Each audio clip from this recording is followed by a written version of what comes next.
Hello everyone. So in today's video we are going to study what is ledger and how we post the journal entries into the ledger. So firstly what is ledger? Ledger को हम लोग account भी बोलते हैं. In accounting terms we call ledger as account, book of account या फिर account कुछ भी बोल सकते हैं लेजर को. लेजर में एक्चुअली होता क्या है, लेजर में जो हम लोग जर्नल एंट्रीज हम लोग क्रिएट करते हैं, जर्नल जो हम लोग ट्रांजैक्शंस को जर्नल में बनाते हैं. आपको बताया था हमने 3 सीढ़ी हैं अकाउंट्स में, पहली, दूसरी और तीसरी. पहली हमारी जर्नल है, फिर हमारी लेजर है, फिर आखिरी फाइनल अकाउंट्स. जर्नल हम लोगों ने पढ़ लिया, हर तरह की एंट्री जितनी हम लोग पढ़ सकते थे जर्नल हम लोगों ने पढ़ लिया. फिर लेजर अब हम लोगों ने स्टार्ट करा है. लेजर भी बहुत इजी कॉन्सेप्ट है, जर्नल से भी इजी कॉन्सेप्ट है. लेजर में सिर्फ पोस्टिंग करनी होती है जर्नल एंट्री के बिहाफ पे. Firstly what is ledger? Ledger it is a book of account in which various accounts are opened and transactions are posted from the journal. What it is saying? It is saying that it is a book of account. ये एक book of account है in which various accounts are opened, जिसमें कई सारे accounts को हम लोग open करते हैं and transactions are posted from the journal. और journal से transactions को उठा के हम लोग post कर देते हैं. That is known as what? Ledger. Journal बनाना आप लोग को आता है. जर्नल जैसे ही हम लोग जर्नल बना लेंगे उसके फ़ौरन बाद हम लोग को लेजर बनाना होता है. ओके. और लेजर में करते क्या हम लोग? लेजर में हम लोग पोस्टिंग करते हैं. ओके. पोस्टिंग होती क्या है? The process of transferring the transaction in ledger is called posting. Posting की डेफिनेशन बहुत सिंपल सी है. The process of transferring the transaction is in ledger is known as posting. जो जर्नल से उठा के ट्रांजैक्शन को हम लोग लेजर में ट्रांसफ़र कर देते हैं, जर्नल से उठा के हम लोग जब लेजर में ट्रांसफ़र करते हैं ट्रांजैक्शंस को, that is known as what? Posting. Okay. ठीक है. So what is the this is the performer of how to make journal का फॉर्मेट है. What is it is the format of journal, sorry ledger. ये ledger का format है हमारा. This is the debit side, this is the credit side. In the debit side date particular journal folio amount, in the credit side date particular journal folio amount. Date लिखते हैं, फिर particulars में क्या लिखेंगे? जो भी जर्नल से उठा के हम लोग ट्रांजेक्शन्स करेंगे वो हम लोग पर्टिकुलर्स में भरेंगे. जर्नल फोलियो का मतलब होता है कि जर्नल एक किताब होती है, जर्नल एक बुक होती है जिसमें कई सारे ट्रांजेक्शन्स रिकॉर्ड होते हैं. जर्नल होता क्या है? जर्नल एक रिकॉर्ड होता है ट्रांजेक्शन्स का, एक बुक ऑफ रिकॉर्ड होती है जिसमें हम लोग ट्रांजेक्शन्स को रिकॉर्ड करते हैं. उन्हीं बुक्स में हर पेज पे स्पेसिफाई होता है कि कौन से ट्रांजैक्शन किस पेज नंबर पे. तो जर्नल फोलियो का मतलब ये है कि कौन से पेज नंबर से ट्रांजैक्शन उठा के यहाँ पोस्ट करा गया है. इसमें कोई कुछ भी नहीं करना आप लोगों को. Then the credit side date particular journal folio amount, similar. Okay. दोनों साइड सेम है. करते कैसे हम लोग जर्नल लेजर, हम लोग पोस्टिंग करते कैसे हैं लेजर में? बहुत ही सिंपल चीज़ है, बिल्कुल आसान है. सिर्फ और सिर्फ डेबिट और क्रेडिट का खेल है कि कैसे डेबिट में कोई चीज़ पोस्टिंग होती है, कैसे क्रेडिट में कोई पोस्टिंग होती है. ध्यान से सुनेंगे, बहुत ही आसान है ये. एक बार सुन लेंगे बिल्कुल समझ में आ जाएगा कि क्या चीज़ होती है लेजर. जर्नल जो हम लोग बनाते हैं, जर्नल है यहाँ पे, जैसे एग्जांपल दिया आपको, 2 जर्नल यहाँ पे लिखे हुए हैं. इन्हीं जर्नल को हम लोग पोस्ट करते हैं अकाउंट में या फिर लेजर में. अब पहली बात बहुत ध्यान सुन लीजिए, जितने भी यहाँ पे नाम लिखे हुए हैं, जितने भी salary account, bank account, Ram account, bank account तो हो चुका है, डिस्काउंट रिसीव्ड अकाउंट, सारे अकाउंट जितने भी नाम लिखे हैं सबका एक एक अकाउंट बनता है अपना अलग. ओके. लेजर का फ़ायदा ये होता है, लेजर से फ़ायदा ये मिलता है कि जर्नल में कई सारे ट्रांजैक्शंस, फॉर एग्जांपल कैश के हो गए, मान लेते हैं 100 ट्रांजैक्शन किसी कंपनी ने करे हैं. उन 100 ट्रांजैक्शन में 60 ट्रांजैक्शन ऐसे थे जो कि कैश के थे. तो 60 ट्रांजैक्शन अलग अलग डेट्स में हुए होंगे. जर्नल में उनको रिकॉर्ड करा होगा, उन ट्रांजैक्शंस को जर्नल में रिकॉर्ड करा होगा. लेजर का फ़ायदा ये होता है कि जो सपोज़ 60 ट्रांजैक्शंस थे आउट ऑफ 100 कैश के, तो वो अलग अलग डेट के पे अलग अलग पेजेस पे लिखे होंगे लेजर जर्नल के. तो उन सभी ट्रांजैक्शंस को उठा के लेजर में एक जगह पोस्ट कर दिया जाता है. जितने भी कैश के ट्रांजैक्शन होंगे, कैश अकाउंट बना के यहाँ पे जैसे नेम ऑफ अकाउंट लिखा हुआ है, ऊपर कैश अकाउंट लिख देंगे. जितने भी कैश के ट्रांजैक्शन हुए होंगे सारे यहाँ पे पोस्ट हो जाएंगे. कैश आया है तो कहाँ जाएगा, कैश गया है तो कहाँ जाएगा, वो अभी आगे बताएंगे. डेबिट और क्रेडिट कैसे होता है. ओके. सो कोई भी चीज़ जो डेबिट है, फॉर एग्जांपल हम लोग सैलरी का अकाउंट बना रहे हैं, सैलरी अकाउंट अगर हम लोग बना रहे हैं तो सबसे पहले हम लोग को यहाँ पे सैलरी लिख देंगे ऊपर। एक हम लोग ये जैसे यहाँ पे दिया हुआ है, तो आपको जैसे एग्जांपल के तौर पे एक सैलरी अकाउंट बना के आपको दिखाते हैं। सैलरी अकाउंट, एक बैंक अकाउंट बना लेते हैं, बाकी आप लोग खुद से इसको बनाइएगा तभी समझ में आएगा। जबकि लेजर में कुछ है भी नहीं, एक एंट्री एक बार आप वीडियो देख लेंगे समझ में आ जाएगा कि लेजर क्या होता है।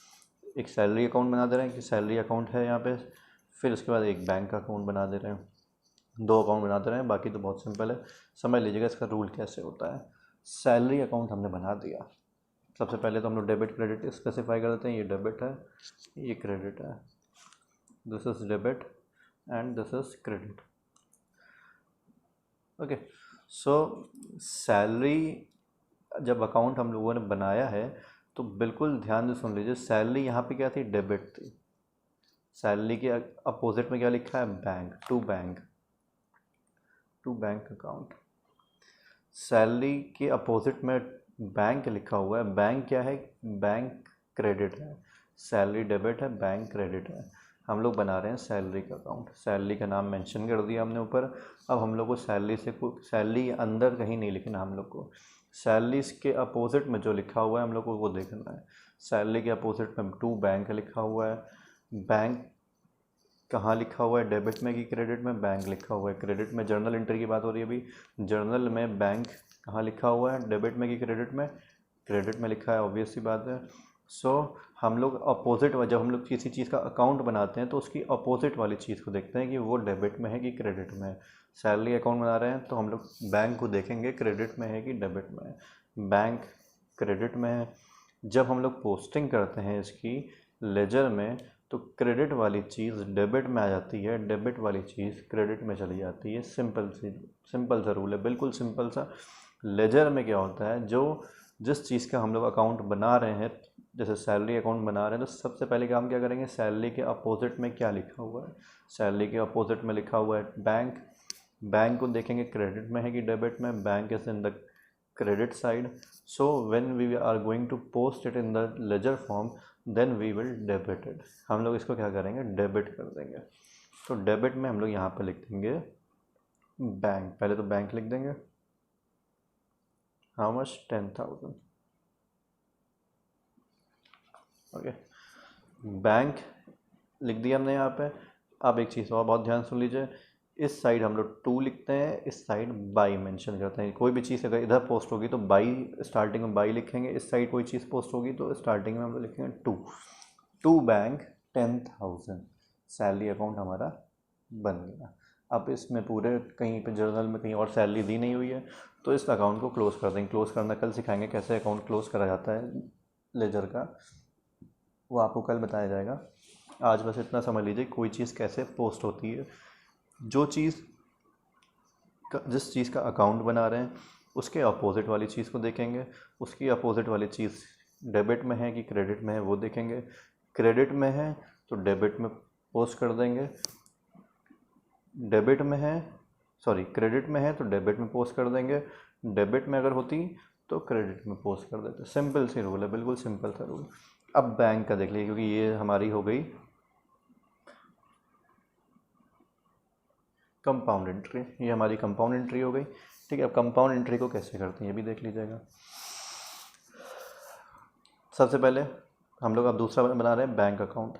बैंक अकाउंट में हम लोग देखेंगे कहाँ कहाँ जर्नल में बैंक लिखा हुआ है। एक बैंक तो ये लिखा हुआ है, एक बैंक ये लिखा है। अब ऐसा नहीं करेंगे कि एक बार बैंक का अकाउंट अलग से बनाएंगे इस एंट्री के लिए, फिर एक बार बैंक का अकाउंट बनाएंगे इस एंट्री के लिए, ऐसा नहीं करते। एक ही बैंक अकाउंट में सारे जितने भी ट्रांजैक्शंस हुए हैं बैंक से रिलेटेड, सारे ट्रांजैक्शंस यहाँ पे पोस्ट कर दिए जाएंगे। वही आपको बताया था स्टार्टिंग में कि हर जैसे ट्रांजैक्शन 60 ट्रांजैक्शंस हुए हैं कैश के, तो सिर्फ एक कैश का अकाउंट बनेगा और सारे 60 ट्रांजैक्शंस ऑटोमेटिकली क्या होंगे? पोस्ट हो जाएंगे लेजर में। Okay, so we are going to create bank account now. So firstly from starting from the first transaction we will see bank is in the credit side. Bank के opposite वाले में देखेंगे, bank को हमने यहाँ पे लिख दिया, बैंक का नाम मेंशन कर दिया, स्पेसिफाई कर दिया। अब क्या करना है हम लोग को? अब सबसे पहले देखना है बैंक के अपोजिट में क्या है। बैंक के अपोजिट में सैलरी है। सैलरी क्या है, डेबिट है कि क्रेडिट है, सैलरी डेबिट है, तो automatically what we will do, we will just debit, sorry यहाँ पे डेबिट में सैलरी है, we will do what, we will credit the salary. So we will write it here what I told you first we will specify it by salaries. By salaries how much? 10,000. Okay, next transaction of bank account we will see. Again in the next entry there is bank mention here. Bank यहाँ पे भी आ गया है. Bank is in the credit side, bank credit में है. बैंक के opposite में क्या है, बैंक के अपोजिट में राम है, राम डेबिट है. तो what we will do, we will post it in the credit side. Bank के अपोजिट में क्या है, बैंक के अपोजिट में राम है. डिस्काउंट से मतलब नहीं है, क्यों, क्योंकि डिस्काउंट एक ही साइड पे लिखा हुआ है, दोनों एक ही साइड पे लिखे हुए हैं. इस वजह से हमको डिस्काउंट को पोस्ट नहीं करना बैंक अकाउंट में. क्यों, क्योंकि दोनों ही क्रेडिट साइड में मेंशन है. हम लोग सिर्फ अपोजिट साइड वालों को देखते हैं. बैंक के अपोजिट में क्या है, बैंक के अपोजिट में राम है.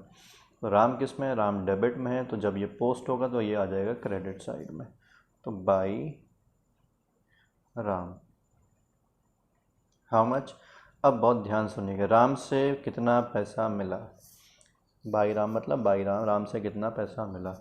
तो यहाँ तो लिखा हुआ है 8,000, यहाँ पे हम लोग 8,000 लिख देंगे तो सही हो जाएगा. नहीं सही होगा, क्यों, क्योंकि एक्चुअल में अगर इस एंट्री का मतलब हम लोग देखेंगे तो इस एंट्री का मतलब हुआ कि Ram account debit to bank account to discount receive. Ram को 8,000 रुपये दिए हैं, जिसमें से क्या हुआ है, जिसमें से 500 रुपये डिस्काउंट दिया मिला है, सॉरी 500 रुपये डिस्काउंट मिला है. राम को 8,000 रुपये देने थे लेकिन 500 रुपये डिस्काउंट दिए हैं, तभी to bank account. Bank account मतलब बैंक से कितना गया है, ओनली 7,500. राम के पास एक्चुअल गया कितना है, 7,500. So if we will write, we will post 8,000 here, then it will be wrong. Why, because from the bank only 7,500 amount is debit credited. Bank से क्या हुआ है, बैंक से सिर्फ 7,500 रुपये निकाला गया है. So we will write it here 7,500. Okay, so by this way we post the journal entries into ledger form. अब कौन से बच रहे हैं, अब राम बच रहा है और डिस्काउंट रिसीव, दो अकाउंट बच रहे हैं जो कि आप लोग क्रिएट करिएगा. तो इससे समझ में आ जाएगा कि आप लोग को समझ में आ रहा है. फिर से एक बार समझ लें, सैलरी अकाउंट बनाया था हम लोगों ने पहले. सैलरी अकाउंट में क्या अपोजिट में देखेंगे, बैंक था, बैंक क्रेडिट में था. जब हम लोग बैंक को पोस्ट करेंगे तो डेबिट में बैंक आ जाएगा, to bank. Salaries to bank मतलब सैलरी गई हैं कहाँ से, बैंक के थ्रू. 10,000 सैलरी गई है बैंक के थ्रू. Okay, so next we have created bank account. Bank यहाँ भी लिखा हुआ है, यहाँ भी लिखा हुआ है, तो लेकिन हम लोग एक ही अकाउंट बनाएंगे बैंक का. अलग अलग ट्रांजेक्शन्स के अलग अलग लेजर नहीं बनते हैं. सो बैंक यहाँ पे पहले था, बैंक के अपोजिट में सैलरी था, सैलरी डेबिट था, तो सैलरी को हम लोगों ने क्रेडिट कर दिया. एक बैंक यहाँ पे लिखा है, बैंक के अपोजिट में राम है, तो बाई राम करके यहाँ पे लिख दिया. राम में हम लोगों ने 7,500 क्यों लिखा है, क्योंकि एक्चुअल में जो अमाउंट बैंक से गया है that is only 7,500, not 8,000. Why? Because there is a discount which has been given to Ram, that is of 500. So in actual, how much money has been given to Ram? Only 7,500. So we will write here, what we will write? We will write 7,500 only here, not we will write 8,000. Okay, I think you have understood this.